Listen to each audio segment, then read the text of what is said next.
Alright, y'all, so today I want to make a very quick video to give you my thoughts on the Transformers Rise of Unicron Decepticon reveal trailer. So they recently dropped this back on Halloween this year. To give you a little bit of context, Transformers Rise of Unicron is a fan film coming out, once again, purely done by the fans, not meant to be like a studio level quality movie. This is a fan film that's going to be basically a sequel to The Last Knight and wrap up the Bayverse as we know it. Like I said, completely done by fans, not meant to be, taken to a certain degree of quality. But that being said, they recently dropped a Decepticon reveal trailer. Now, they dropped a year ago an Autobot reveal trailer, which was basically similar to the cast that we got in The Last Knight. I mean, there was a few exceptions. Cliff Jumper was added. Cogman was upgraded to a full-on Transformer. But for the most part, it was the same cast with some different designs and alternate modes. But the Decepticon cast, I was very curious because this one was going to be the one that was going to be dramatically different. And rightfully, it is. So let's get into my thoughts about it and the trailer itself. Now, the trailer, my initial impressions, is fantastic. Very high-level quality for a fan film. Very impressed by the CGI and the models. I really can't wait till I actually see this in their fan film. That being said, I want to get into some of the details because they not only showed the Decepticons more, sorry for the pauses, but they also showed, presumably, maybe, was footage from the movie. So they showed some footage of the Decepticons kind of rolling out in the desert, and we get to see a Horn of Unicron in the background, which is a very nice reference to The Last Knight. This film is going to be picking up from the events of The Last Knight, which is awesome. We also get to see a bit of Megatron and all the Decepticons, the main cast, the roster, their vehicles and alt modes, which all look pretty good and interesting. Even some of the small decals they put on these vehicles, which is really neat and unique. They also show a little bit of a reference to the 2007 movie, it seems like, because Megatron, we get to see his alt mode, which is very similar to the 2007 movie, interestingly enough, and he kind of transforms similar to how he did in the 2007 movie, which is a pretty nice and interesting callback.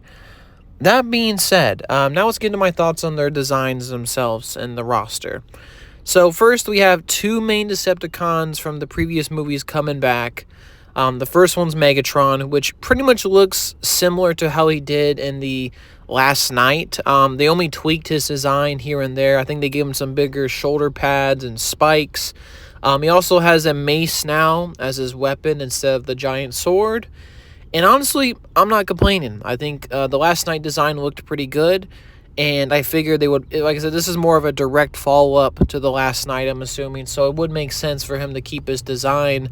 Not every movie has to change his design radically. So looks pretty good, very interesting. They even included some small details. It seems like he even has the Galvatron part of the design from his Transformers Age of Extinction look, which is a pretty nice callback, and honestly, pretty happy with it.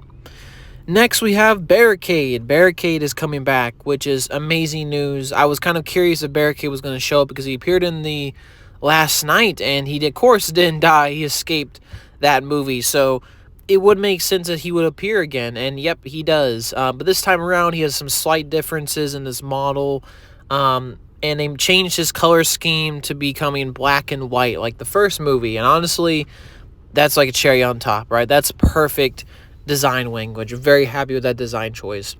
Now let's get into the rest of them. Now, the rest of them are pretty much original characters for this movie, so let's get you my thoughts on them. So the first one is Dead End. Now, Dead End, interestingly enough, is technically inspired, or probably was. It's a character from the non-canon movie tie-in comics, which was this Decepticon Dead End was basically a crazy Decepticon, would love to eat the sparks of Autobots and rip them apart. He was basically a zombie, and known for his crazy big mouth. Interestingly enough, they put him on the roster of this team. Now, they give him a really fancy-looking sports car alt mode, and they even give him this pretty cool, kind of swords that he can pop out. Interestingly enough, they looked like they put a mask over his mouth, so I'm very curious if they're going to show his comic book iconic mouth, which was very big and spiraling in this movie. But it's pretty awesome that Dead End's a part of the team.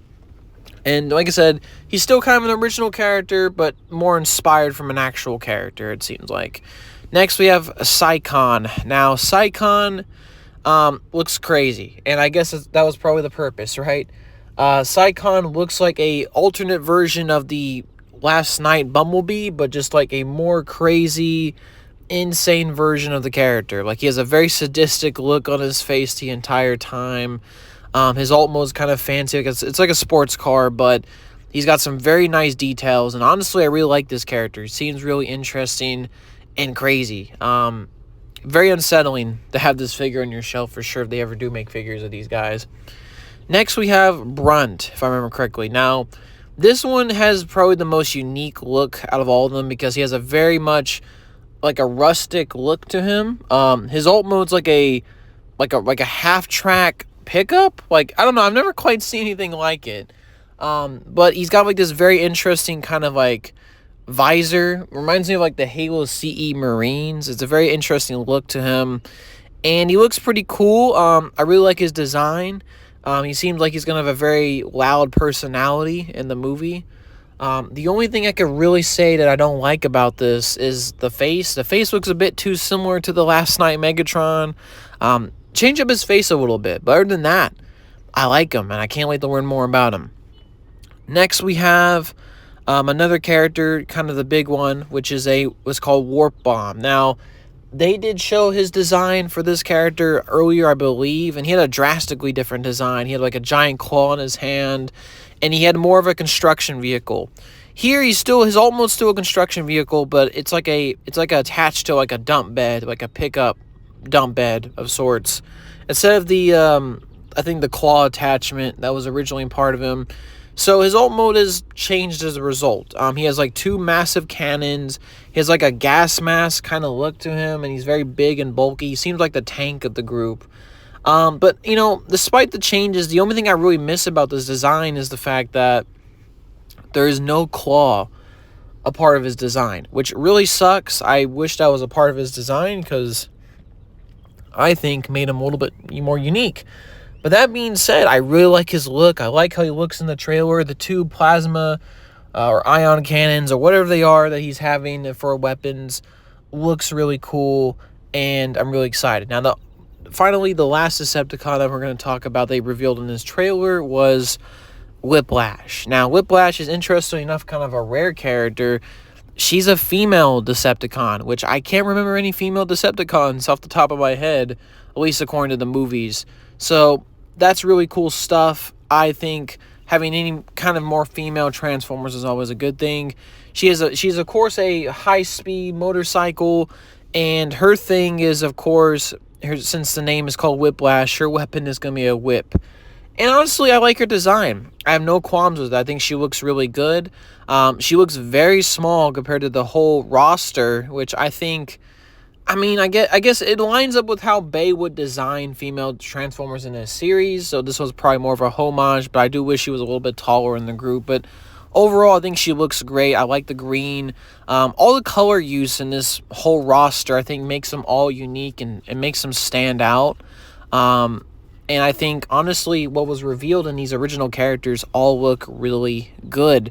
And like I said, the quality of this fan film, man, from the reveal trailers we've seen, looks great. I really can't wait to see this final fan film whenever it's going to be. Like I said, we didn't really get any information on a release date or a time frame with this coming out, but I'm definitely going to keep reporting updates for this movie as it keeps trudging along down the years, and hopefully we get to see more, because honestly, now we have the Decepticon roster, now we have the Autobot roster, so we know the main cast of Transformers in this movie.